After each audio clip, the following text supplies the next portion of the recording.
الحمد للہ رب العالمین، الصلاۃ والسلام علی رسول النبی الکریم وعلی آلہ واصحابہ اجمعین۔ الحمد للہ الذی ہدانا لہذا وما كنا لنهتدی لولا ان ہدانا اللہ۔ رب اشرح لی صدری ویسر لی امری واحلل عقدۃ من لسانی یفقہوا قولی، آمین یا رب العالمین۔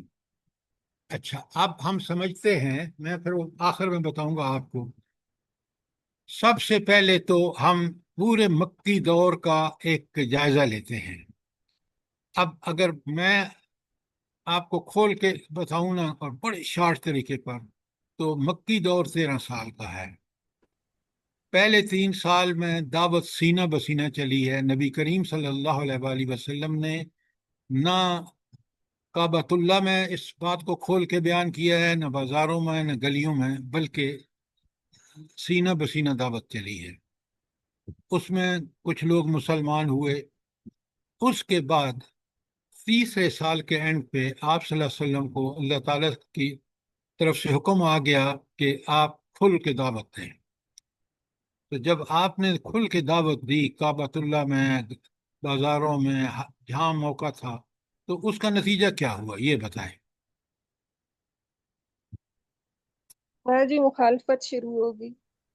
اب یہ لفظ مخالفت جب آپ کہتے ہیں نا، تو یہ بڑا ہلکا ہے۔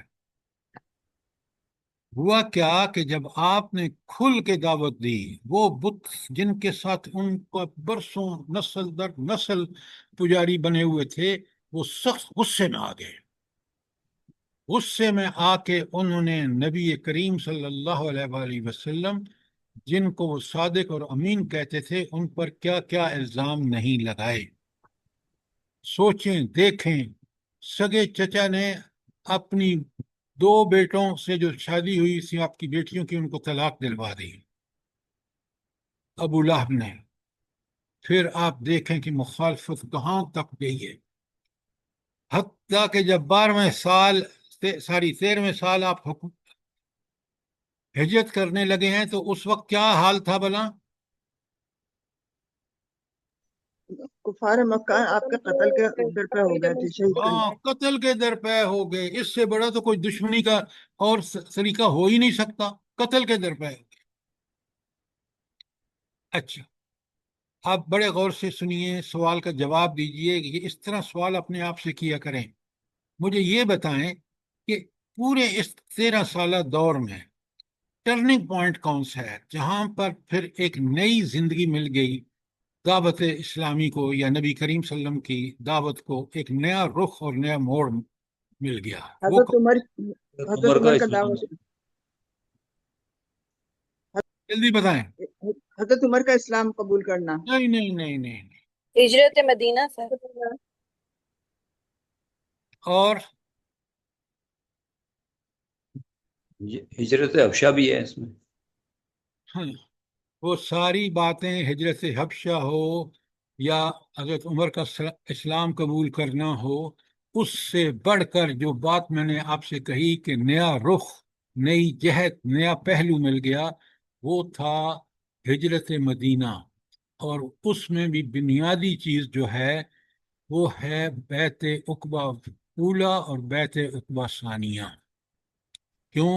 یہاں پر انہوں نے آ کے عہد کر لیا کہ آپ مدینہ تشریف لائیں بیعت عقبہ ثانیہ میں، اور ہم آپ کے دست و بازو بنیں گے۔ انہوں نے بن کر دکھایا۔ آپ سیرت کو بس اسی طرح پڑھ اور سن رہے ہیں، سوال بھی نہیں کرتے۔ تو وہ جس میں آپ صلی اللہ علیہ وآلہ وسلم کو کلیئر کٹ اللہ تعالیٰ نے مدد فرمائی، وہ مدینے کے انصار تھے۔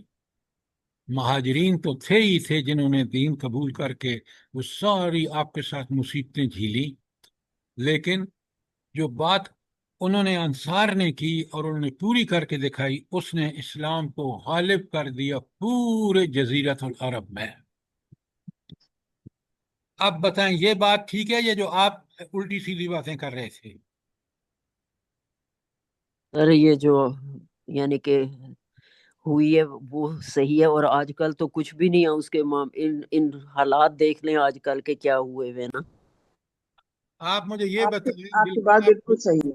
بات آپ بالکل ٹھیک کہہ رہے ہیں، لیکن مجھے بتائیں کہ ہم کون سے قرآن اور کون سا نبی کریم صلی اللہ علیہ وسلم کو فالو کر رہے ہیں؟ حتیٰ کہ وہ ملک سعودی عرب کس قدر بغاوتوں پر تلا ہوا ہے اللہ اور رسول کے ساتھ، اور ہم مسلمان کیسے ہیں کہ ہمیں نبی کریم صلی اللہ علیہ وسلم کی سیرت اور واقعات کا ہی پتہ نہیں۔ ہم تو اللہ سے جنگ پہ آمادہ ہیں، سود کے چھوڑ نہیں سکتے۔ بالکل، ہم ہر حال میں اللہ کے ساتھ جنگ کر رہے ہیں، اور پھر اب اس کے نتائج بھی ہمارے سامنے آ رہے ہیں۔ اللہ العزیز ہے، اللہ غالب ہے، اس کو کوئی ہرا نہیں سکتا، اس کو کوئی عاجز نہیں کر سکتا۔ طاقت اور قدرت میں وہ ایسی ہستی ہے کہ اس کے برابر کسی کے پاس نہیں ہے۔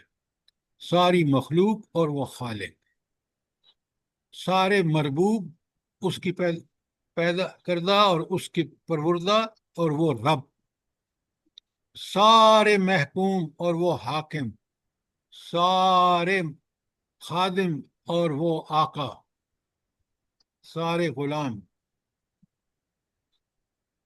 تو آپ سیرت کو دوبارہ پڑھیں، تازہ موقع ہے، ایک ہفتے کے بعد کلاس ہوتی ہے۔ اچھا، اب نبی کریم کوئی مکی زندگی کے بارے میں سوال جلدی کریں۔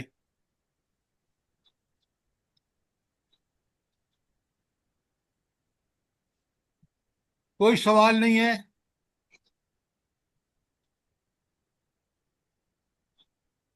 نہیں سر۔ اس لیے کہ آپ کا پڑھنے کا انداز تنقیدی نہیں ہے کہ میں سمجھوں، سوال پوچھوں، اپنے سے پوچھوں، یا جو ٹیچر پڑھا رہا ہے اس سے پوچھوں۔ کیوں؟ آپ بس ہم سنی مسلمان ہیں، سن لیا ہے بس کافی ہے۔ حالانکہ اللہ نے ہمیں دماغ، دل، غور و فکر، پتہ نہیں کیا کیا صلاحیتیں دی ہیں، اور اللہ نے اسی لیے دی ہیں کہ تم اس کے دین کی معرفت کرو۔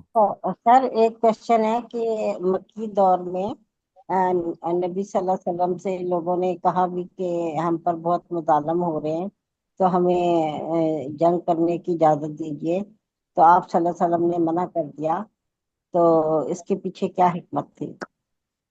اچھا، اگر آپ یہ بات کہہ رہے ہیں کہ مکی دور میں مسلمانوں پر اتنے مظالم ہو رہے تھے، اور بعض جو مسلمان تھے وہ نبی کریم صلی اللہ علیہ وسلم سے اجازت بھی مانگ رہے تھے، اور نبی کریم صلی اللہ علیہ وآلہ وسلم نے مکے میں اجازت نہیں دی، یہی سوال ہے آپ کا؟ جی جی۔ اچھا، اب بڑے غور سے سنیے اور اس بات کو سمجھیے۔ مکے میں چند مسلمان تھے، اگر وہی پیس ڈالے جاتے تو دین کا کام آگے کیسے بڑھتا؟ تو نبی کریم صلی اللہ علیہ وآلہ وسلم پوری کوشش کر رہے تھے کہ میرے ساتھ ایک ایسا گروہ ہو جائے تاکہ وہ گروہ پھر کفر کا ٹھیک ٹھیک مقابلہ کر سکے۔ اور وہ گروہ جب آپ کو مل گیا مدینے میں، کہ انصار ہجرت کر کے پہنچے وہاں، ساری مہاجرین مکہ ہجرت کر کے پہنچے، اور انصار جو تھے انہوں نے آپ کو اپنا بادشاہ بنا لیا، آپ کو اپنا حکمران بنا لیا۔ پھر آپ نے وہ جب جمعیت مقرر آ گئی، اس کو آپ نے تربیت کی، بھیج کے مختلف مہموں پر ان کو ٹرین کیا، اور پھر آپ نے مقابلے کے لیے تیار ہو گئے، اس لیے کہ آپ کو پتہ تھا کہ مشرکین مکہ بار بار حملہ کریں گے، اور انہوں نے کیا۔ آپ کے سامنے ہے کہ جنگ بدر رمضان 2 ہجری میں ہے، ہجرت کے دوسرے سال رمضان کے مہینے میں جنگ بدر ہوئی۔ تیسرے سال ہجرت کے شوال میں جنگ احد ہوئی، اور پھر 5ویں سال جنگ خندق ہوئی۔ اور نبی کریم صلی اللہ علیہ وسلم کو اللہ تعالیٰ نے، کیونکہ یہاں ایک اور بات یاد رکھیں، یہاں بڑی جو میں نے غلطی سے آپ کو نہیں بتائی، کہ نبی کو اللہ تعالیٰ حکم دیتے ہیں، تو مکے میں کوئی حکم نہیں آیا جنگ کا، جبکہ مدینے میں ہجرت کے بعد آپ دیکھ لیں جو صورتیں پہلی نازل ہوئی ہیں، حج کا دوسرا رکوع ہو یا سورہ محمد ہو، وہاں اللہ تعالیٰ نے خود اجازت دے دی۔ اب بات سمجھ آئیے باجی آپ کے کہ نہیں؟ جی جی آ گئی الحمدللہ. اچھا، یہ تو مختصر جائزہ تھا، جو انتہائی مختصر، جو ہم نے مکی دور کا لیا. اب چلتے ہیں مدنی دور میں. تو مدنی دور میں دیکھیں کہ حکمت یہی ہوتی ہے کہ حکمت کیا ہے کہ صحیح فیصلہ صحیح وقت پر. اگر یہ چیز ہو نا کہ فیصلہ بھی صحیح ہو اور وقت بھی صحیح ہو تو انشاءاللہ کامیابی اللہ تعالیٰ کی طرف سے گارنٹی ہوتی ہے. نبی کریم صلی اللہ علیہ وسلم نے مدینہ پہنچتے ہی آپ نے بلا کیا اس جنگی حکمت عملی کے حوالے سے کیا کیا بلا کام آپ نے جلدی بتائے. میثاق مدینہ کیا تھا، بھائی چارہ پہلے باخات اور پھر میثاق مدینہ. عسکری اعتبار سے سر جی مسجد نبوی کی تعمیر. یہود کے ساتھ معاہدہ کیا آپ. کیا بات کر رہے ہیں، کیا بات کر رہے ہیں آپ.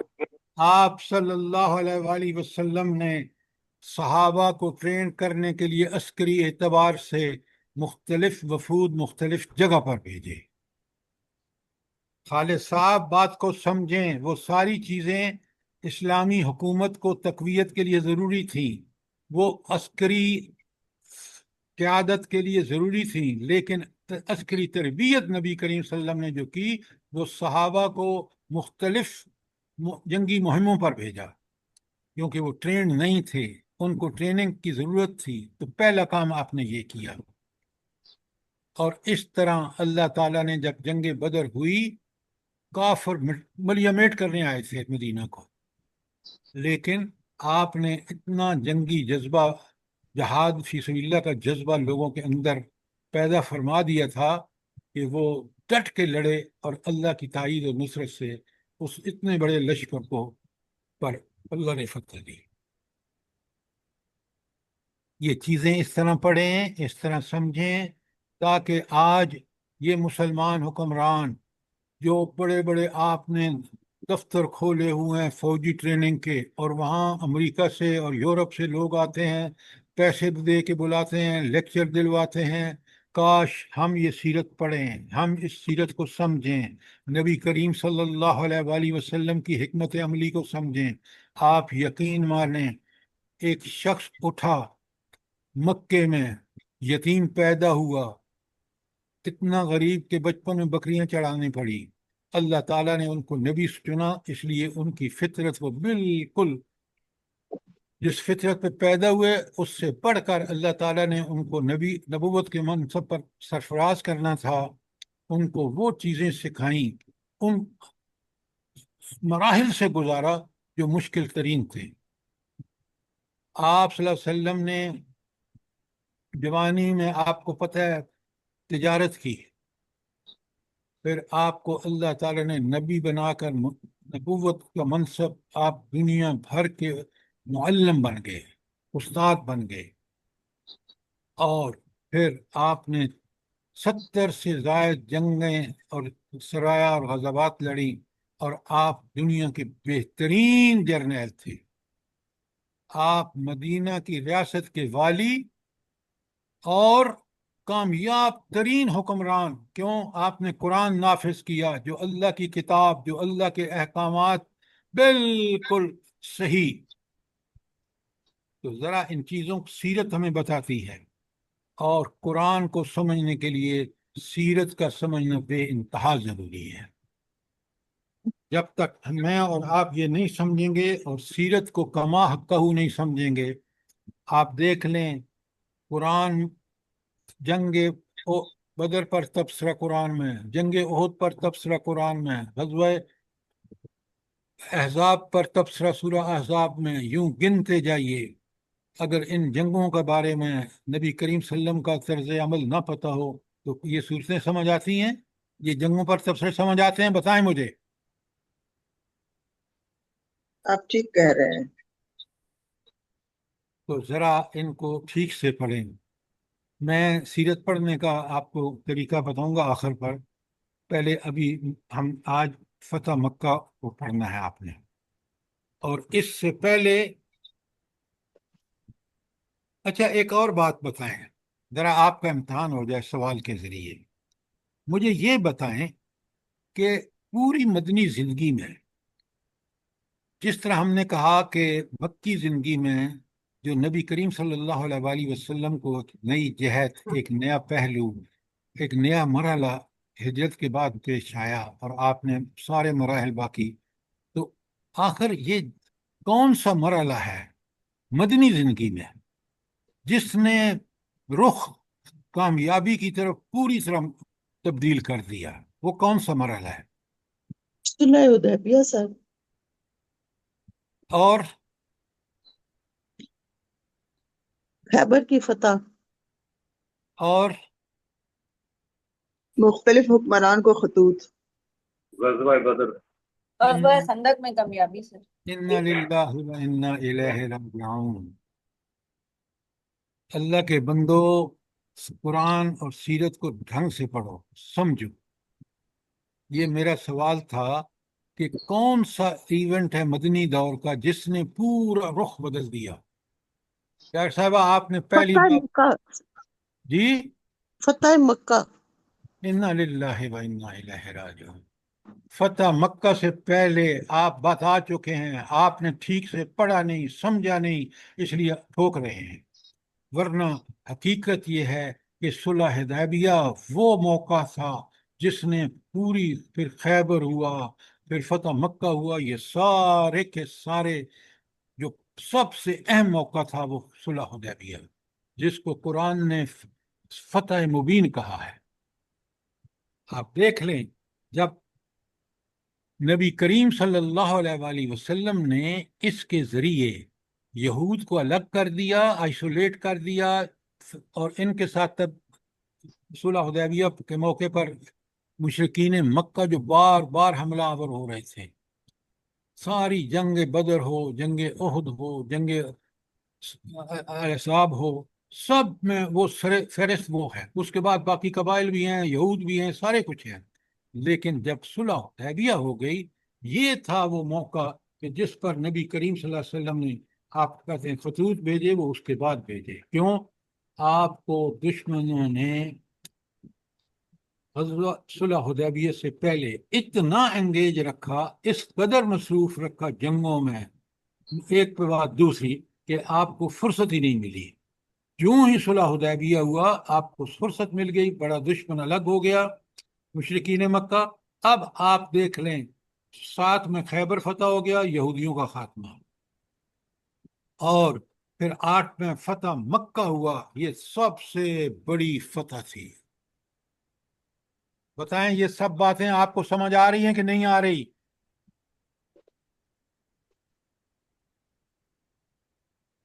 جی سر.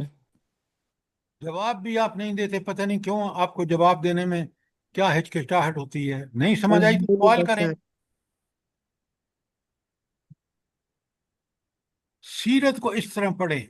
یہ سیرت قیامت تک کے لیے نمونہ ہے. لَقَدْ كَانَ لَكُمْ فِي رَسُولِ اللَّهِ أُسْوَةٌ حَسَنَةٌ. چاہے آپ کی معاشی پالیسیاں ہوں، چاہے آپ کی معاشرتی پالیسیاں ہوں، چاہے آپ کے فیملی لا ہوں جو اللہ نے نازل فرمائے، سارے کے سارے یہاں سمجھ آتی ہے کہ آج دنیا کیوں سب کچھ ہوتے ہوئے بھی، اور کتنا فساد زدہ معاشرہ ہے، کتنی فساد زدہ معیشت ہے، کتنی ڈاواں ڈول ہے. آپ اور میں دیکھ سکتے ہیں، سمجھ سکتے ہیں. تو گویا اصل جو معاشی، معاشرتی، سیاسی کوئی بھی پالیسی ہو، جب وہ نبی کریم صلی اللہ علیہ وسلم کی زندگی اس کے مطابق نہیں ہے تو ہمارے لیے یوز لیس ہے. اور آپ وقت ثابت کر رہا ہے. قرآن آپ نے نافذ فرمایا تو قرآن کو اسی طرح نفاذ جس طرح نبی کریم صلی اللہ علیہ وسلم نے فرمایا، وہ ہے کام کرنے کا، اور وہ ہے امت اور علماء کا کام کرنے کا. اگر یہ نہیں کریں گے تو جتنا مرضی ہے شیطان، طاغوت اور خواہش نفس کے پیچھے چل لیں، فساد ہی فساد ہوگا. اب بات سمجھ آئی ہے کہ نہیں آئی؟ الحمدللہ. جی الحمدللہ. اچھا آپ مجھے یہ بتائیں، اگر میں نے یہ پڑھنا ہو کہ کیا فیض و برکات تھیں صلح حدیبیہ کی، تو قرآن میں مجھے کون سی صورت پڑھنی چاہیے؟ سورہ فتح، سورہ احزاب، سورہ فتح. نہیں نہیں، آپ بالکل جو بات کہہ رہے ہیں وہ میرے سوال کا جواب نہیں ہے کہ میں نے فیض و برکات پڑھنی ہے صلح حدیبیہ کی، تو میں کون سی آیت پڑھوں، ساری کون سی صورت پڑھوں؟ سورہ نصر. کیا بات کر رہے ہیں آپ، کیا بات کر رہے ہیں! اللہ آپ کو اچھی طرح چیزوں کو سمجھنے کی توفیق بخشے. آپ سنیں غور سے، وہ جو آیت مجھے اور آپ کو پڑھنی، صورت جو مجھے اور آپ کو پڑھنی چاہیے وہ سورہ فتح ہے. پوری سورہ اس کے بعد نازل ہوئی ہے اور بہترین تبصرہ ہے. آپ میں سے ایک نے بھی مجھے نہیں بتایا. سر جی میں نے بتایا آپ کو سورہ فتح. پھر میں نے سنا نہیں، آپ نے بولا ہو تو میں نے، جی سوری. سر جی میں نے 2 دفعہ بتایا. سورہ فتح. اچھا، تو اب بات کچھ سمجھ آئی ہے کہ نہیں آپ کو؟ اچھا یہ بتائیں، اب آپ میں سے کسی نے سورہ نصر کہا، سورہ نصر جو ہے وہ کس کے بعد نازل ہوئی ہے؟ فتح مکہ کے بعد. فتح مکہ کے بعد. اور فتح مکہ اتنی عظیم فتح تھی جو آج ہم پڑھ رہے ہیں کہ اس کے بعد دین اسلام کا بول بالا ہو گیا پوری طرح جزیرۃ العرب پہ. بعد میں حضرت عمر رضی اللہ تعالیٰ نے، حضرت ابو بکر صدیق وغیرہ نے جو ہے وہ اس کو پھیلایا، لیکن جزیرۃ العرب جو تھا وہ جو گمراہیوں کی اندھیروں میں ڈوبا ہوا تھا، اس کو پوری طرح اللہ تعالیٰ نے قبضہ دے دیا نبی کریم صلی اللہ علیہ وسلم کو فتح مکہ کے بعد. اچھا فتح مکہ میں تو ابھی سے پہلے آپ اگر دیکھیں تو ٹھیک ہے قریش کے ساتھ معاہدہ ہو چکا تھا، خیبر فتح ہو چکا تھا، لیکن ایسے بے لگام قبائل تو موجود تھے جو نبی کریم صلی اللہ علیہ وآلہ وسلم کے لیے مسئلہ بن سکتے تھے. تو وہ فتح مکہ کے بعد انہوں نے کیوں ییلڈ کر لیا؟ انہوں نے کیوں اعتراف شکست ایک طرح سے مان لیا؟ کیوں؟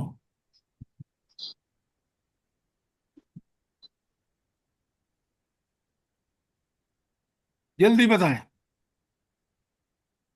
اب بڑے غور سے سنیے، یہ سمجھیے یہ باتیں.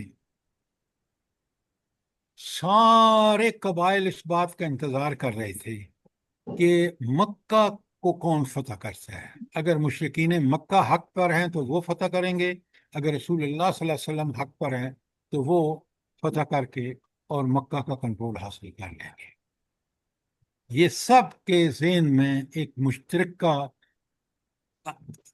مسئلہ تھا کہ فتح مکہ جو ہے وہ دراصل کامیابی کی، کہ اللہ کے ہاں کون کامیاب ہوگا، مشرکین مکہ یا نبی صلی اللہ علیہ وسلم. یہ ڈیپینڈ کرتا کہ کون جو ہے مکہ کو فتح. جب مکہ فتح ہو گیا تو یہ چیز مسلمہ جو ان کے ذہن میں تھی، اس کے تحت ان کو سمجھ آ گیا کہ اب نبی کریم صلی اللہ علیہ وسلم اتنے طاقتور ہیں کہ کوئی ان کا مقابلہ.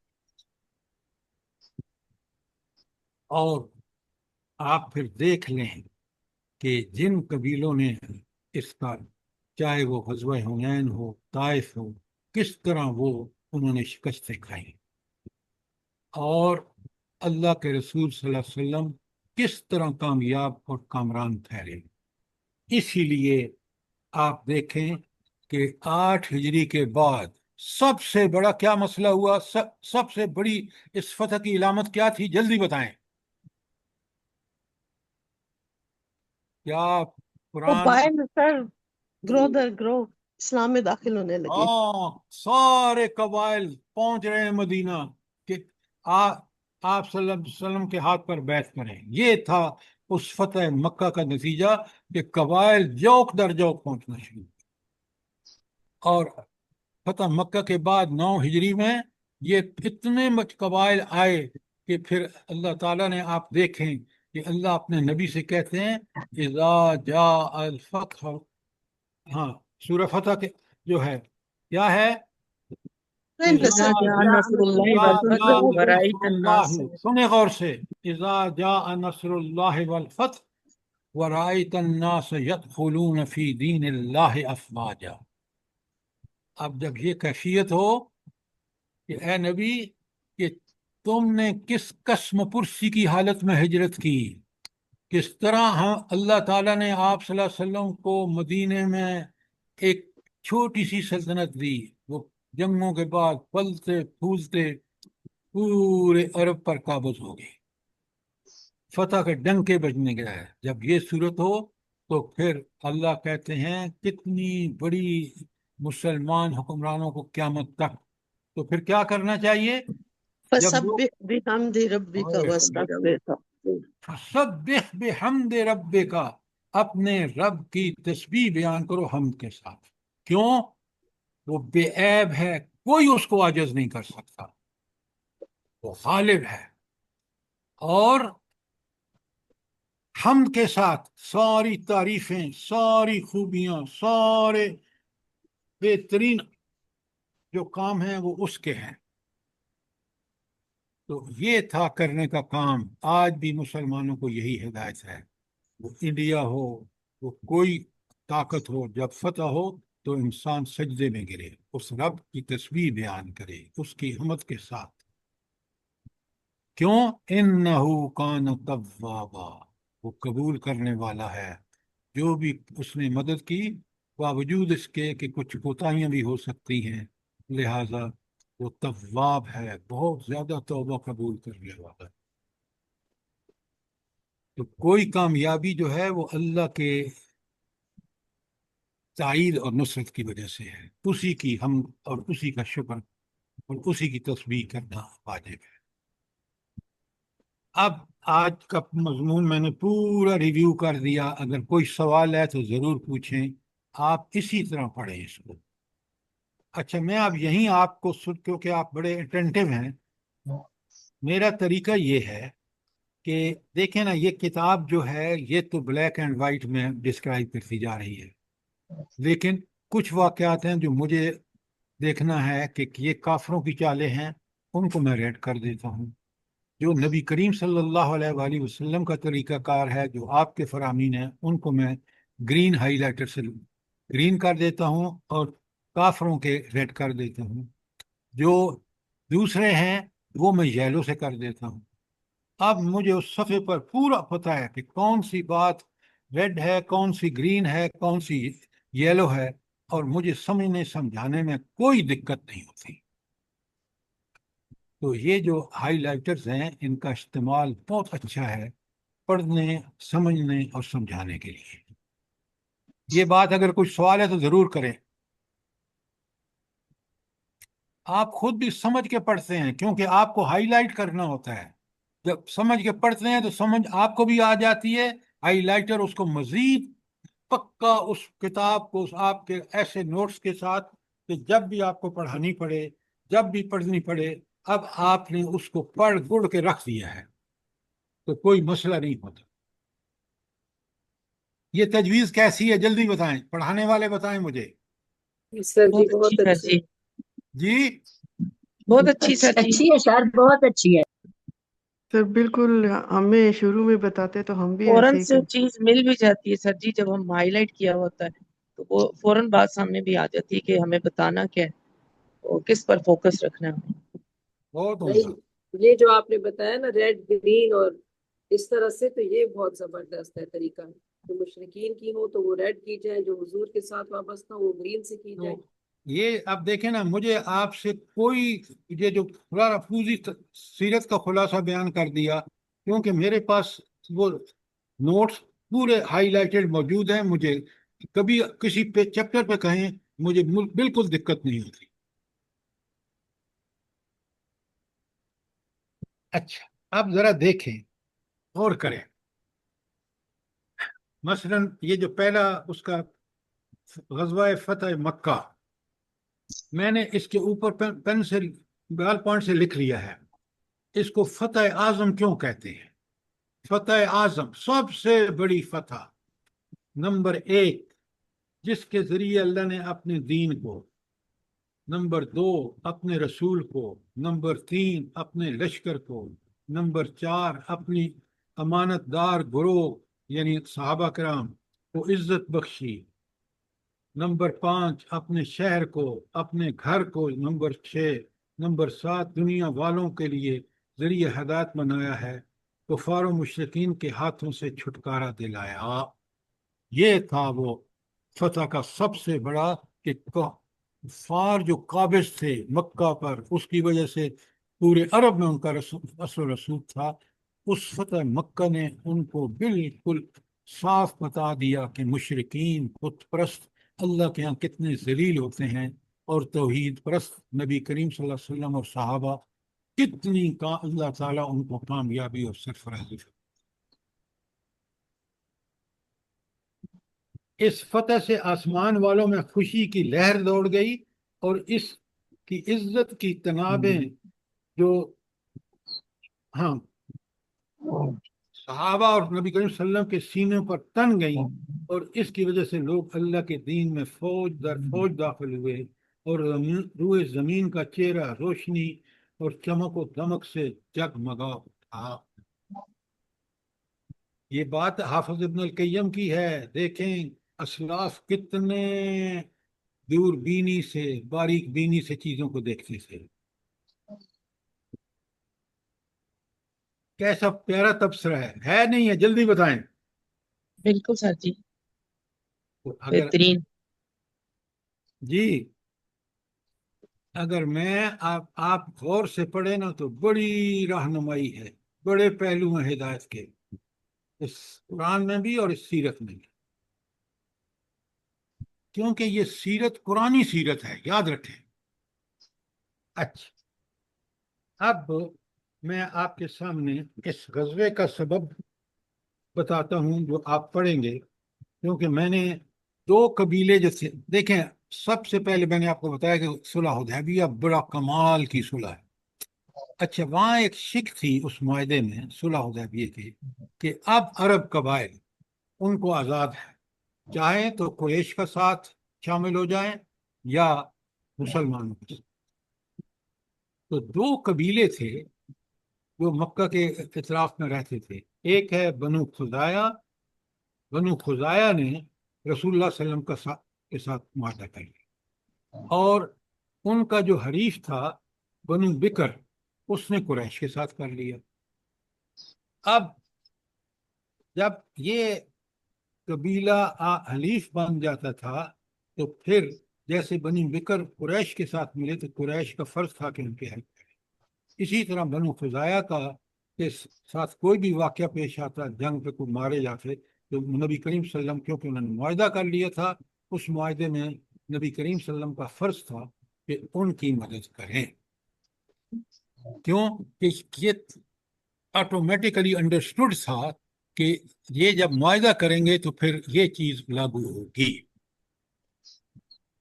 اچھا، اب بنو بکر نے کیا کیا؟ انہوں نے حملہ کر دیا، یہ قریش کے حلیف تھے۔ کس پر حملہ کر دیا؟ بنو خزاعہ پر۔ اور انہوں نے اس حد تک یہ حرکت کی کہ انہوں نے چھپ کر، بنو خزاعہ نے پناہ لینا چاہیے مسجد حرام میں، جو زمانے سے اور آج بھی، کہ وہاں آپ کے باپ کا قاتل بھی پہنچ جائے تو آپ اس کو وہاں کچھ ایکشن نہیں لیں گے۔ تو بنی بکر نے وہاں بھی بنو خزاعہ کو مارا اور بہت بری طرح کھدیڑا۔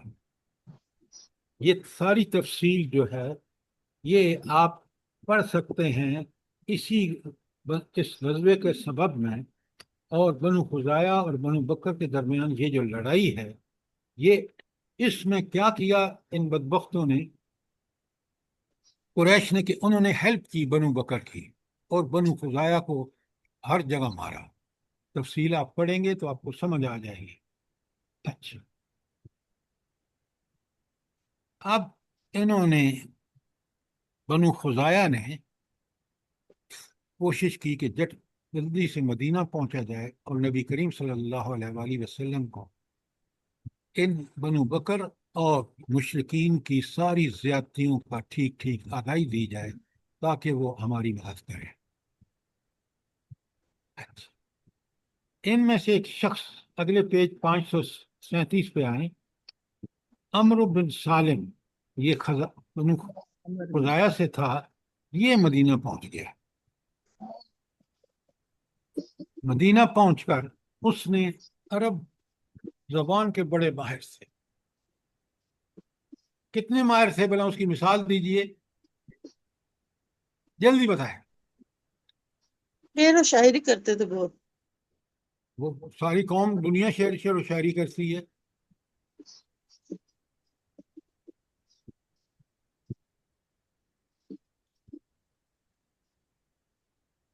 وہ اپنے آپ کو کہتے تھے ہم اہل زبان ہیں، باقی ساری دنیا گونگی ہے۔ یہ ہے ان کا ثبوت کہ وہ اپنے آپ کو زبان کا ماہر سمجھتے تھے۔ اسی لیے آپ دیکھیں، آپ کو حضرت عائشہ صدیقہ کے شعر ملیں گے، آپ کو عام عرب کے شعر ملیں گے، کتنے ماہر تھے۔ اچھا، تو یہ بندہ جب مدینہ پہنچا ہے نا، تو اس نے نبی کریم صلی اللہ علیہ وسلم کے سامنے شعر پڑھے۔ اب اس کا ترجمہ جو ہے آخری پیرا 537 پیج کا آخری پیرا میں پڑھ رہا ہوں تاکہ آپ کو اندازہ ہو۔ ترجمے میں، اے پروردگار محمد صلی اللہ علیہ وآلہ وسلم، میں محمد صلی اللہ علیہ وسلم سے ان کے عہد اور ان کے والد کے قدیم عہد کی دہائی دے رہا ہوں کہ آپ لوگ اولاد تھے اور ہم جننے والے تھے، پھر ہم نے تابعداری اختیار کی اور کبھی دستکش نہ ہوئے۔ یا وہ اپنے قبیلے کی خدمات بتا رہے ہیں۔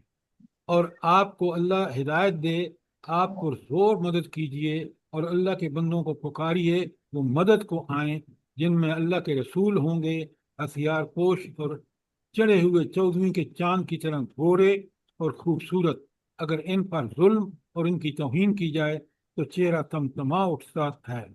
آپ ایک ایسے لشکر جرار کے اندر تشریف لائیں کہ جو جھاگ بھرے سمندر کی طرح تلاطم خیز ہوگا۔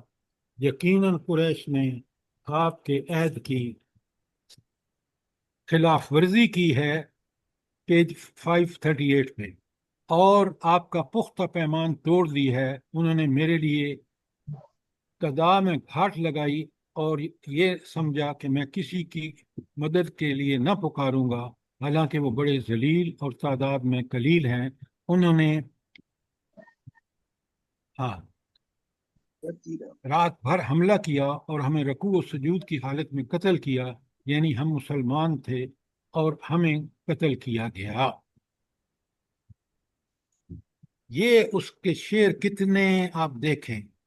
اور اب اس کی جب ملاقات کرائی گئی تو رسول صلی اللہ علیہ وسلم نے فرمایا، یہ دوسرا پیرا ہے پیج 538 پہ، رسول اللہ صلی اللہ علیہ وسلم نے فرمایا، اے عمر بن سالم، تیری مدد کی گئی۔ اس کے بعد آسمان میں بادل کا ایک ٹکڑا دکھائی پڑا۔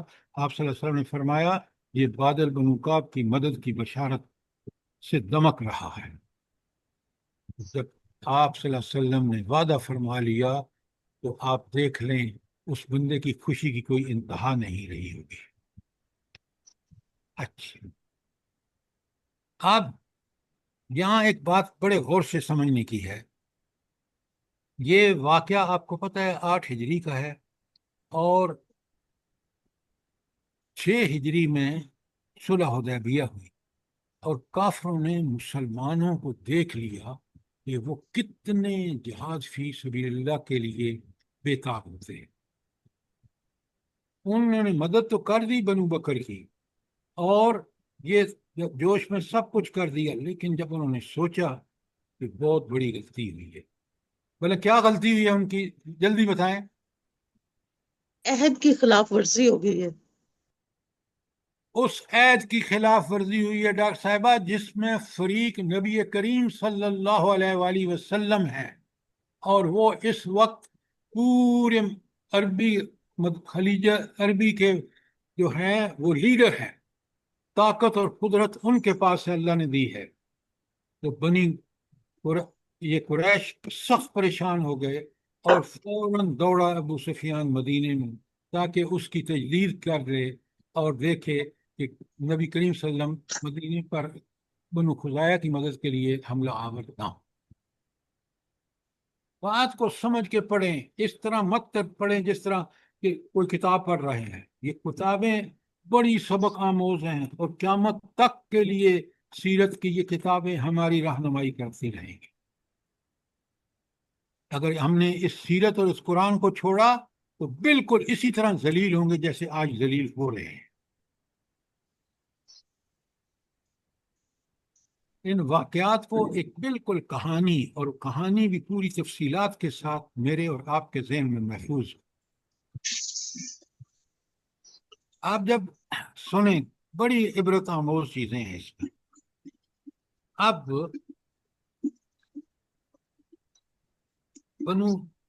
ابو سفیان جب مدینے گیا تو وہ ہر چیز کو ادھر ادھر دیکھ رہا تھا، سونگ رہا تھا کہ کہیں یہ واقعہ پہنچ تو نہیں گیا نبی کریم صلی اللہ علیہ وسلم۔ تو اس کی ملاقات ہوئی بدیل بن ورقہ، یہ ساتھی تھا عمرو بن سالم کا جس نے وہاں نبی کریم صلی اللہ علیہ وسلم سے ملاقات کی ہے۔ اس سے ملاقات ہو گئی ابو سفیان کی۔ اب ابو سفیان تو اس چکر میں تھا کہ اس کو پتہ چلے کہ کہیں نبی کریم صلی اللہ علیہ وآلہ وسلم کو اس واقعے کا علم تو نہیں ہو گیا۔ اب جب اس نے بدیل کو دیکھا تو وہ پریشان ہو گیا کہ یہ مدینہ سے لوٹ رہا ہے۔ اس نے سوال کیا اس سے، یہ اس کے اندر موجود ہے پیج 538۔ سوال اس نے ڈائریکٹ پوچھا کہ تم مدینے تو نہیں گئے؟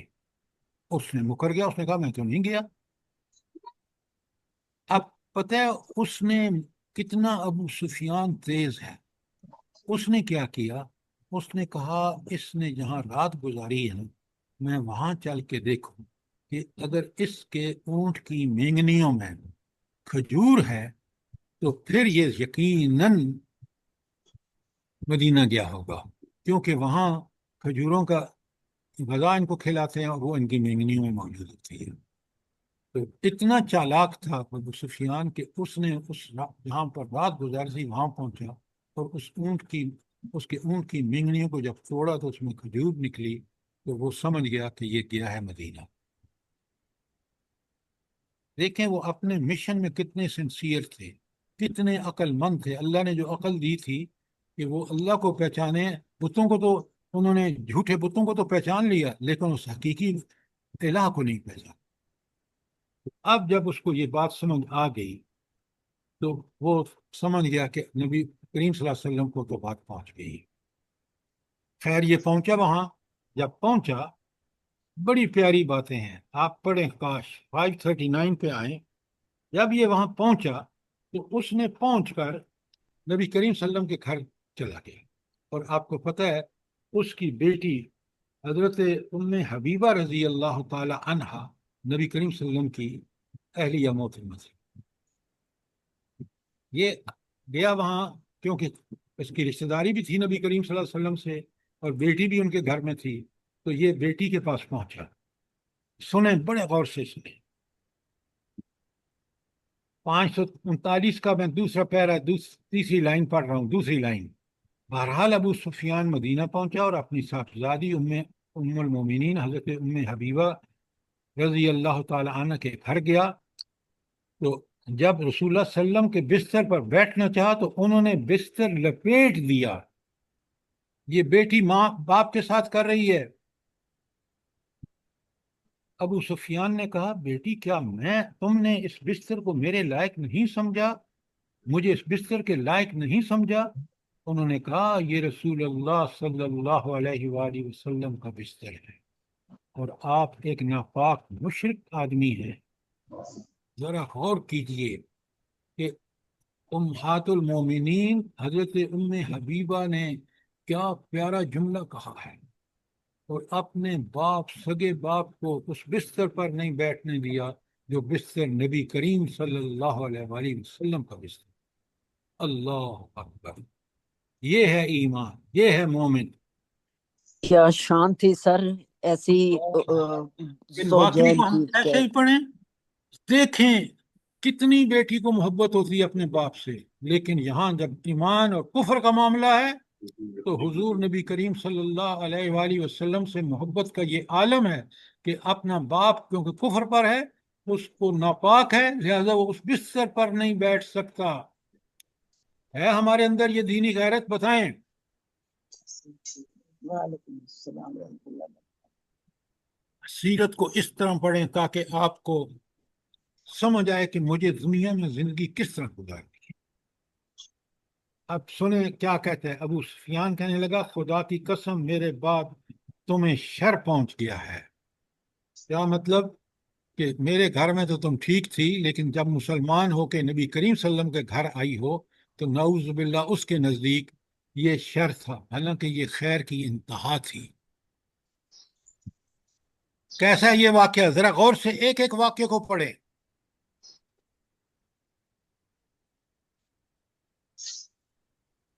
کوئی سوال یہاں پر؟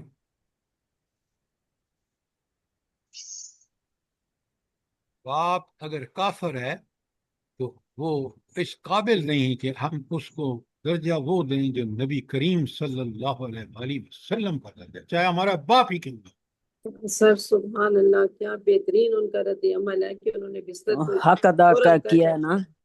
طے کر دیا کہ تم اس قابل نہیں ہو کہ اس اپنے بستر ایمان کا ایسا ثبوت چھوڑا جو آپ کے اور میرے لیے بھی آج بالکل مشعل راہ ہے۔ بے شک، سبحان اللہ۔ آگے سنیے، ایک ایک پیرے کو بڑے غور سے پڑھیے۔ ابو سفیان وہاں سے نکل کر رسول اللہ صلی اللہ علیہ وسلم کے پاس گیا اور آپ سے گفتگو کی کہ آپ نے اسے کوئی جواب نہ دیا۔ اچھا یہ بتائیں کہ نبی کریم صلی اللہ علیہ وسلم نے کیوں جواب نہیں دیا؟ جلدی بتائیں۔ سر آپ خفیہ رکھنا چاہتے تھے اپنا ارادہ، پتہ ہے مکہ والا۔ آپ کے ذہن میں ایک منصوبہ تھا، جیسے آپ نے کہا فتح مکہ، تو آپ اس سے کوئی بات بتانا نہیں چاہتے تھے۔ پورا جو منصوبہ تھا اس کو خفیہ رکھنا چاہتے تھے، لہذا آپ نے اسے کوئی جواب نہیں دیا۔ اور رسول اللہ صلی اللہ علیہ وسلم سے سفارش، ہاں آگے سنیے، بڑے غور سے سنیے، بڑی اہم باتیں ہیں اس میں۔ اچھا اس کے بعد، ہاں میں ایسا نہیں کر سکتا، نبی کریم صلی اللہ علیہ وسلم نے فرمایا۔ اس کے بعد وہ عمر خطاب رضی اللہ تعالیٰ عنہ کے پاس گیا، ان سے بات کی، انہوں نے کہا بھلا میں تم لوگوں کے لیے رسول اللہ سے سفارش کروں گا؟ خدا کی قسم اگر مجھے لکڑی کے ٹکڑے کے سوا کچھ دستیاب نہ ہو تو میں اسی کے ذریعے تم لوگوں سے جہاد کروں گا۔ اللہ اکبر۔ دیکھیں یہ ہے عمر جو اپنی عصبیت میں کفر کے زمانے میں ان غلام خواتین کو مارتے تھے جو مسلمان ہوتے تھے۔ اب اسلام نے کیا تبدیلی کی ہے، ابو سفیان جو سردار ہے اس کو کیا جواب دے رہے۔ وہ تو متمنی ہے، دیکھیں وہ آیا ہے مکے سے اتنا لمبا سفر کر کے کہ کوئی گارنٹی لے لے تاکہ یہ نبی کریم صلی اللہ علیہ وسلم بنو خزاعہ کی مدد کر کے ہماری رسوائی کا باعث نہ بنے، لیکن کیا بات ہے۔ اچھا ابو سفیان کیونکہ ڈٹرمنٹ تھا، جب اس کو یہاں سے کچھ نہیں ملا تو پہلے تو وہ ابو بکر صدیق کے پاس گیا، تو انہوں نے کہا میں تو یہ نہیں کر سکتا کہ کچھ ایسی بات کہوں نبی کریم صلی اللہ علیہ وسلم سے۔ کیوں؟ نبوت، نبی ایسا لیڈر ہوتا ہے کہ جب آپ کو پتہ ہے کہ ان کا فیصلہ اللہ کے حکم کے مطابق ہے، کوئی مسلمان جرت نہیں کر سکتا۔ ہاں اگر ان کا اپنا فیصلہ ہو تو شاید وہ بات بھی کر لے، لہٰذا بکر نے انکار کیا، عمر نے انکار کیا، یہ پڑھیں ساری باتیں۔ پھر وہ حضرت علی کے پاس پہنچا، اور جب پہنچا تو وہاں حضرت فاطمہ رضی اللہ تعالی عنہ بھی موجود تھی اور حضرت حسن بھی تھے، جو ابھی چھوٹے بچے تھے اور سامنے گھٹنوں کے بل چل رہے تھے۔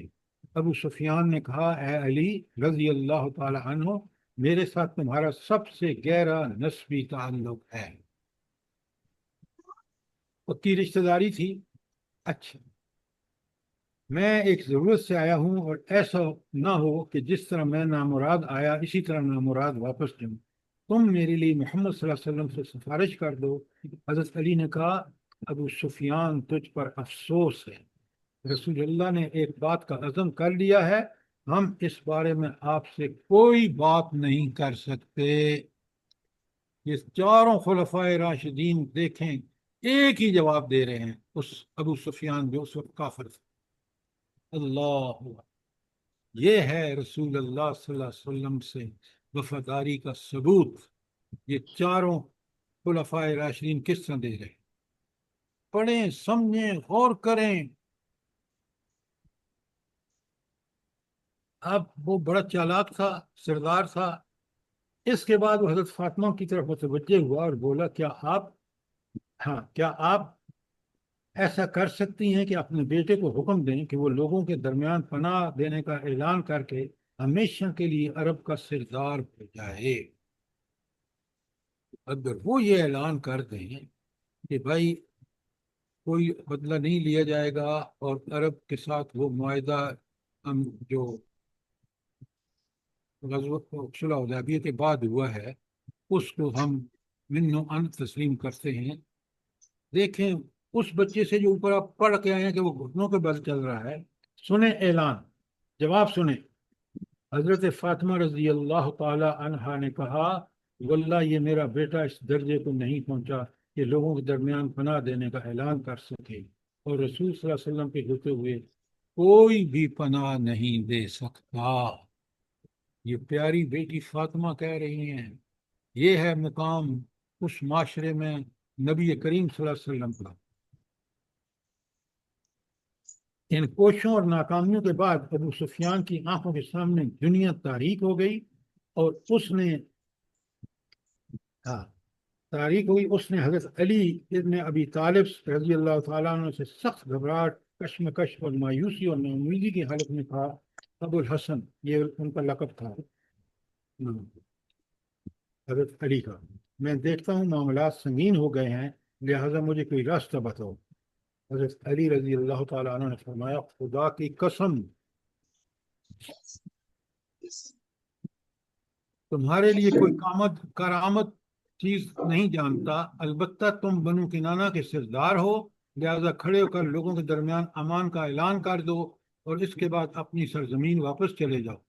ابو سفیان نے کہا کیا تمہارا خیال ہے کہ میرے یہ کچھ کارآمد ثابت ہوگا کہ یہ اعلان؟ حضرت علی نے کہا نہیں، خدا کی قسم میں اسے کارآمد کو نہیں سمجھتا، لیکن اس کے علاوہ کوئی صورت بھی سمجھ نہیں آتی۔ اس کے بعد ابو سفیان نے مسجد میں کھڑے ہو کر اعلان کیا کہ لوگوں کے درمیان امان کا اعلان کرتا ہوں، پھر اپنے اونٹ پر سوار ہو کر مکہ چلا گیا۔ آپ دیکھیں کہ وہ کیا جتن کر رہے ہیں، یہ اس شخص کے خلاف جس کو انہوں نے مدینہ ہجرت کے وقت قتل کا ارادہ کیا اور وہ چھپتے چھپاتے وہاں سے نکلا۔ اللہ کی شان دیکھیں، 8 سال بعد 8 ہجری میں یہ ابو سفیان جو جنگوں میں سربراہ رہا ان فوجوں کا جو کفار کی فوجیں تھیں، وہ کیسے بھیک مانگ رہا ہے۔ یہ ہے حق پر چلنے والوں کے ساتھ جو اللہ تعالیٰ کی تائید و نصرت ہوتی ہے۔ اب سنیں، بڑی پیاری بات ہے جو اس کا دوسرا پیرا ہے نا پیج 540 پر، وہ ہے قریش کا ابو سفیان کو جواب۔ یہ ہیڈنگ میں نے خود دیا ہے کیونکہ یہی وہ ہے تاکہ مجھے پتہ چلے کہ السلام علیکم، یہ کیا لے کے آئی ہو؟ یہ کس کا مائک کھلا ہوا ہے اور دیکھتے کیوں نہیں ہو؟ جب میں کہوں تو آپ کو ہوش آتی ہے۔ اچھی، اب یہاں میں نے اس لیے عنوان دے دیا کہ مجھے اس پہ پوری کتاب میں اس عنوان دینے سے اور گرین اور ریڈ ہائی لائٹ کرنے سے پوری بات سمجھ بھی آ جاتی ہے، پھر سمجھانے میں آسانی ہوتی ہے۔ تو قریش نے کہا، آپ سنیں، یہ پہنچتا ہے واپس، تو قریش نے کہا تو کیا محمد صلی اللہ علیہ وسلم سے نافذ قرار دیا؟ کیا محمد صلی اللہ علیہ وسلم نے اسے نافذ قرار دیا، پھر تجویز کر دی؟ ابو سفیان نے کہا نہیں۔ لوگوں نے کہا تیری تباہی ہو، اس شخص علی نے تیرے ساتھ محض مذاق کیا۔ یہ جو کہا نا کہ آپ اعلان کر کے چلے جائیں۔ ابو سفیان نے کہا دیکھیں اس کی مجبوری دیکھیں، خدا کی قسم اس کے علاوہ کوئی صورت ہی نہ بن سکی۔ بھائی اس نے چاروں سے باتیں کی، خلفائے راشدین سے منتیں کی کہ آپ نبی صلی اللہ علیہ وسلم سے میری سفارش کریں، سب نے انکار کر۔ اب دیکھیں غزوے کی تیاری اور اخفاء کی کوششیں۔ میں نے چھوٹا سا ہیڈنگ دے دیا، نبی کریم صلی اللہ علیہ وسلم کا حضرت عائشہ کو سامان کرنے، تیار کرنے اور اخفاء کا حکم دے دیا، تاکہ مجھے پتہ چل جائے کہ اس پیرے میں اور اس پورے آگے جو اخفاء ہے اس میں جگہ جگہ میں نے ان کو ہیڈنگ دے دی تاکہ مجھے بات پوری طرح سمجھ آ جائے، سمجھانے میں کوئی دقت نہ رہے۔ تو سب سے پہلے آپ صلی اللہ علیہ وسلم نے اپنی پیاری بیوی حضرت عائشہ صدیقہ رضی اللہ تعالی عنہا سے کہا، حکم دیا کہ آپ کا ساز و سامان تیار کر دیں لیکن کسی کو پتہ نہ چلے۔ اس کے بعد حضرت عائشہ صدیقہ عنہا کے پاس ان کے والد حضرت بکر صدیق تشریف لائے۔ پوچھا بیٹی یہ کیسی تیاری ہے؟ انہوں نے کہا واللہ مجھے علم نہیں۔ دیکھیں کس طرح بیویاں نبی کریم صلی اللہ علیہ وسلم کی وہ اپنے باپ کو بھی وہ بات نہیں بتاتی جس سے اللہ نے نبی صلی اللہ علیہ وسلم نے منع کی ہے۔ حضرت بکر صدیق نے کہا یہ بنو اسکر یعنی رومیوں کے خلاف جنگ کا وقت نہیں، پھر رسول اللہ کا ارادہ کدھر کا ہے؟ حضرت عائشہ نے کہا واللہ مجھے علم نہیں۔ تیسرے روز صبح عمر بن سالم خزائی 40 سواروں کو لے کر پہنچ گیا اور اس نے شعر کہے کہ تم لوگوں کو معلوم ہے کہ قریش نے عہد شکنی کی ہے۔ اس کے بعد بزیل آیا، ابو سفیان آیا، تو لوگوں کو حالات کا ٹھیک ٹھیک علم ہو گیا، اور اس کے بعد رسول اللہ صلی اللہ علیہ وسلم نے تیاری کا حکم دیتے ہوئے بتایا کہ مکہ چلنا ہے، اور ساتھ ہی یہ دعا فرمائی۔ دیکھیں اللہ پر کتنا توکل ہے۔ کیا دعا فرمائی؟ اے اللہ جاسوسوں اور خبروں کو قریش تک پہنچنے سے روک اور پکڑ لے تاکہ ہم ان کے علاقے میں ان کے سر پر ایک دم جا پہنچیں۔ یہ سارے اللہ کے بس میں ہے اور اسی سے دعائیں کرنی چاہیے، اسی پر توکل ہونا چاہیے۔ نبی کریم صلی اللہ علیہ وسلم نے دیکھیں کس طرح دعا مانگی ہے۔ پھر کمال، اگلا پیرا پیج 541 پہ، پھر کمال اخفاء اور رازداری کی غرض سے رسول اللہ صلی اللہ علیہ وسلم نے شروع ماہ رمضان 8 ہجری میں ابو قتادہ بن ربعی کی قیادت میں 8 آدمیوں کا ایک سریہ بطن اعظم کی طرف روانہ فرمایا۔ یہ مقام ذی خشب اور ذی مروہ کے درمیان مدینہ سے تقریباً 36 میل کے فاصلے پر ہے۔ مقصد یہ تھا کہ سمجھنے والا سمجھے کہ آپ اس علاقے کا رخ کریں گے، اور یہی خبریں ادھر ادھر پھیلی۔ لیکن یہ سریہ جب اپنے مقررہ مقام پر پہنچ گیا تو خبر ملی کہ رسول اللہ صلی اللہ علیہ وسلم مکے کے لیے روانہ ہو چکے ہیں، چنانچہ یہ بھی آپ سے جا ملا۔ ذرا اخفاء کے لیے دیکھیں کہ حضور نبی کریم صلی اللہ علیہ وسلم کیسی کیسی ترکیبیں کر رہے ہیں، اور اس کو اخفاء میں رکھنے کے لیے ذرا غور فرمائیں۔ اب یہاں ایک اور واقعہ ہوتا ہے جو بڑا ہی دلچسپ ہے، اور میں نے اس کے اوپر ہیڈنگ دے دیا۔ یہ جو تیسرا پیرا ہے کہ حاتم بن ابی بلتہ، اس کا ہیڈنگ میں نے دیا ہے حاتم بن ابی بلتہ کا واقعہ۔ اب وہ واقعہ کیا ہے میں آپ کو پڑھنے کے بجائے بتا دیتا ہوں تاکہ آپ سمجھ جائیں، اور کوئی سوال ہو تو ضرور کریں۔ یہ حاتم بن ابی بلتہ جو تھے یہ بدری صحابی ہیں، یہ مدینہ میں سیٹل تھے، لیکن قریش سے ان کی کوئی رشتہ داری نہیں تھی۔ جب قریش سے رشتہ داری نہیں تھی تو انہوں نے اپنے تعلقات کی بنیاد پر وہ ان کی یہ تو چلے آئے، ان کی فیملی کی وہاں دیکھ بھال بھی کرتے تھے، لہٰذا ان کو یہ خیال آیا کہ اگر میں قریش کو اس کی اطلاع کر دوں تو وہ اور میرے خاندان کو اچھی طرح دیکھ بھال کریں گے، لہٰذا انہوں نے یہ حرکت کی کہ انہوں نے ایک رقعہ لکھا قریش کے نام اور ایک خاتون کو دے دیا اور ان سے معاوضہ بھی طے کر دیا، کیونکہ وہ بڑا مشکل کام تھا کہ نبی کریم صلی اللہ علیہ وسلم کے خلاف ایک خط پہنچانا، تو اس عورت نے طے کر لیا معاوضہ ان سے، اور وہ عورت خط لے کے چل دی۔ اب سنیں، یہاں دیکھیں، یہ ہے نبی کا رابطہ آسمان سے، اللہ تعالیٰ نے بذریعہ وحی نبی کریم صلی اللہ علیہ وسلم کو بتا دیا، اور جب نبی کریم صلی اللہ علیہ وآلہ وسلم کو اللہ تعالیٰ نے یہ واقعہ بتا دیا تو نبی کریم صلی اللہ علیہ وسلم نے یہ آدمی بھیجے، حضرت علی نمبر 1، حضرت مقداد رضی اللہ تعالیٰ عنہ 2، حضرت زبیر اور حضرت ابو نجد تنوی، یہ 4 صحابہ رضوان اللہ تعالیٰ اجمعین کو فوراً بھیجا کہ اس کو